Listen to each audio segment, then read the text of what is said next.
Toată lumea a venit, totul este pregătit să-ți ureze numai bine. Toți prietenii îți doresc tot binele din lume. Multă șampanie, multe flori, cadouri pentru tine. De ziua ta, ziua ta, ziua ta, eu îți ofer dragostea, dragostea. De ziua ta, ziua ta, ziua ta, eu îți ofer dragostea, dragostea. Așa. Avem și o felicitare, dacă știți, din partea lui. Aici Nu v-ați dat bănuiesc seama? Mihai, aginerului. Da. Avem și să vă citim și o felicitare tot din partea lui.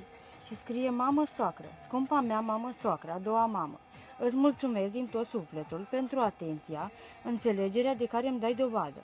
Cu ocazia zilei de naștere, țin să vin cu cele mai frumoase și călduroase urări de bine. Îți urez fericire, sănătate, bunăstare, răbdare, toate acestea să fie din belșug. Îți doresc să fii puternică, să fie ca destinul să te binecuvânteze cu oameni dragi. Lucruri frumoase, îți doresc să rămâi mereu așa cum ești tu, cu un suflet cald, primitor și iubitor. Îmi pare rău că ne cunoaștem de 7 ani și nu am fost alături la nicio zi de naștere.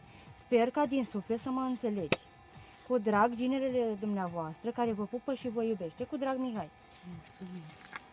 Așa, și am și pentru tine. Pe 30.